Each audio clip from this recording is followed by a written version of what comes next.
Hello everyone, అందరూ ఎలా ఉన్నారండి? నేనైతే సూపర్ ఉన్నానండి. మీరు కూడా సూపర్ డూపర్ గా ఉండాలని మనస్ఫూర్తిగా కోరుకుంటున్నాను. ఇవాళ మన ఛానల్లో క్యాటరింగ్ స్టైల్లో టమాటా రసం ఎలా పెట్టుకోవాలో ప్రాసెస్ ఏంటో చూసేద్దామా? ముందైతే 3 మీడియం సైజ్ టమాటాలను అయితే తీసుకున్నానండి. బాగా పండిన టమాటాలు అయితే ఈ రసం చాలా చాలా టేస్టీగా ఉంటుంది. 3 టమాటాలకు ఒక ఉల్లిపాయ అయితే కరెక్ట్గా సరిపోతుంది. టమాటాలు అయితే అలా పైన బుడుపు ఉంటుంది కదండి, గ్రీన్ కలర్, అది తీసేసి అలా మీడియం సైజ్ ముక్కలుగా కట్ చేసుకోవాలి. మీ దగ్గర చిన్న చిన్న టమాటాలు ఉంటే అంతే డైరెక్ట్గా టమాటాలని ఏం చేసుకోవాలో తర్వాత చెప్తాను. ఇప్పుడైతే ఒక ఉల్లిపాయ అయితే కూడా కట్ చేసేసుకుంటున్నాను. ఇప్పుడు కట్ చేసుకున్న ముక్కలన్నీ కుక్కర్లో వేసుకోవాలండి. ఇప్పుడు కుక్కర్లో ఎలా వేసుకోవాలంటే, ఇప్పుడు మీ దగ్గర మీడియం సైజ్ టమాటాలు ఉంటే టమాటాలు కట్ చేయకుండా డైరెక్ట్గా వేసేసుకోండి. ఎందుకంటే తర్వాత పీల్ తీసుకోవాలి, దాని మీద తొక్కు తీసేసుకోవాలి. ఉల్లిపాయ ముక్కలు కూడా దాంట్లో వేసుకొని 3 టమాటాలకి 2 స్పూన్లు కందిపప్పు అయితే కరెక్ట్గా సరిపోతాయండి. ఒక 5 మినిట్స్ కందిపప్పు నానబెట్టుకొని అట్లా వేసుకుంటున్నాను దాంట్లో కుక్కర్లో. దాంట్లో 1 స్పూన్ ధనియాలు, కొంచెం చింతపండు, 1/2 స్పూన్ మిరియాలు, 1/2 స్పూన్ జీలకర్ర, 3 ఎండుమిర్చి అయితే కరెక్ట్గా సరిపోతాయండి. దాంట్లో కొంచెం పసుపు, ముక్క మునిగేంత వాటర్ అండి, 1/2 గ్లాస్ వాటర్, అంటే ముక్క మునిగేంత వాటర్ పోసుకోవాలి. ఇప్పుడైతే విజిల్ పెట్టేద్దామండి.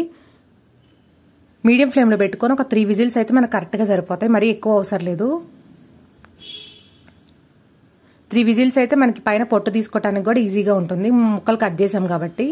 ఇప్పుడు విజిల్ పోయిందండి. ఇప్పుడు ప్రెషర్ కూడా పోయింది కదా, సారీ విజిల్ అని చెప్పాను, ప్రెషర్ కూడా పోయింది కదా. ఇప్పుడైతే అది ఒక స్టెయినర్లో వేసుకుంటున్నాను.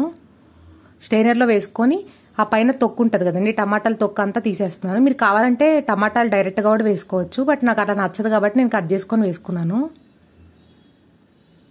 ఇప్పుడు మొత్తం తొక్కులన్నీ తీసేస్తున్నానండి, ఎందుకంటే మనం మిక్సీ పట్టుకుంటాం. ఇప్పుడు తొక్కులు ఉంటే కొంచెం అక్కడక్కడ తగులుతుంది తినేటప్పుడు, అందుకని తొక్కులు అయితే తీసేసుకుంటున్నాను. కావాలంటే డైరెక్ట్గా మిక్సీ వేసేసుకొని స్టెయిన్ కూడా చేసుకోవచ్చు, ఆ గుజ్జు అనేది మీ ఇష్టం అండి. ఇప్పుడైతే వాటర్ వచ్చేసినాయి కదండి, కింద వాటర్ పక్కన పెట్టేసుకున్నాం. ఇప్పుడు స్టెయిన్ చేసుకున్న పల్ప్ అంతా మిక్సీ జార్లో వేసేసుకొని బాగా కూల్ అయిన తర్వాత వేసుకోవాలండి. దాంట్లో మీ టేస్ట్కి తగ్గట్టు ఉప్పు వేసుకొని మిక్సీ పట్టుకోండి అలా మెత్తగా పేస్ట్. ఇప్పుడైతే స్టవ్ ఆన్ చేసుకొని ప్యాన్ పెట్టుకొని 2 స్పూన్స్ ఆయిల్ అయితే కరెక్ట్గా సరిపోతుందండి. ఆయిల్ హీట్ అయిన తర్వాత దాంట్లో పోపు దినుసులు, ఎండుమిర్చి అయితే వేసుకోవాలి. దాంట్లో కొంచెం మెంతులు వేసుకోండి, జస్ట్ ఒక 4 మెంతులు, కొంచెం బియ్యం వేసుకున్నాను. బియ్యము ఎండుమిర్చి కూడా వేసేసుకొని మంచిగా అవి ఫ్రై చేసుకోవాలి. అవి మంచిగా ఫ్రై అయిన తర్వాత దాంట్లో దంచి పెట్టుకున్న వెల్లుల్లి అయితే నేను ఒక 5 రబ్బలు వేసుకున్నానండి 3 టమాటాలకి.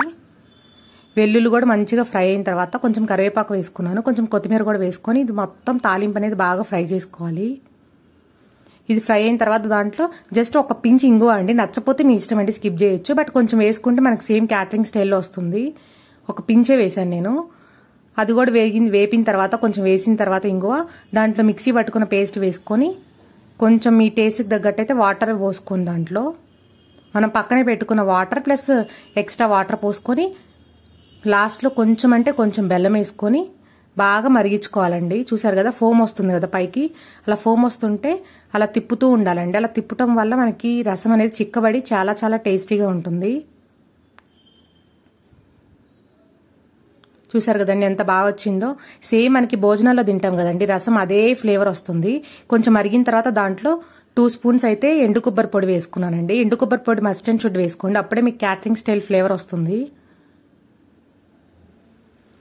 ఇప్పుడైతే ఆ రసాన్ని బాగా మరిగించుకోవాలండి, ఎక్కువ కాదు, జస్ట్ ఒక 5-6 తెర్లు అంటారు కదా, అలా 5-6 తెర్లు వచ్చిన తర్వాత లాస్ట్లో కొత్తిమీర యాడ్ చేసేసుకొని మళ్ళీ ఒక 2 తెర్లు రానివ్వాలండి. అంటే కొత్తిమీర యాడ్ చేసిన తర్వాత కూడా 2 సార్లు పొంగు రానివ్వాలి. వీడియోలో చూపిస్తున్నట్టు చూసారా, ఆ కన్సిస్టెన్సీ అయితే సరిపోతుందండి మనకి రసానికి. మరి కొంచెం చిక్కగా ఉన్నా బాగుండదు, ఆ కన్సిస్టెన్సీ అయితే మనకి జారుడుగా బాగుంటుంది తినేటప్పుడు.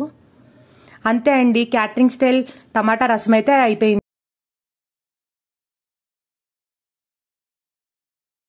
మీ అందరికీ నచ్చిందే అనుకుంటున్నానండి. నచ్చినట్టయితే కన్ఫర్మ్గా ఒక లైక్ చేయండి, షేర్ చేయండి, కామెంట్ చేయండి. కొత్తగా మీరు ఎవరైనా మన ఛానల్ చూస్తున్నట్టయితే సబ్స్క్రైబ్ చేసుకోండి. Thank you for watching.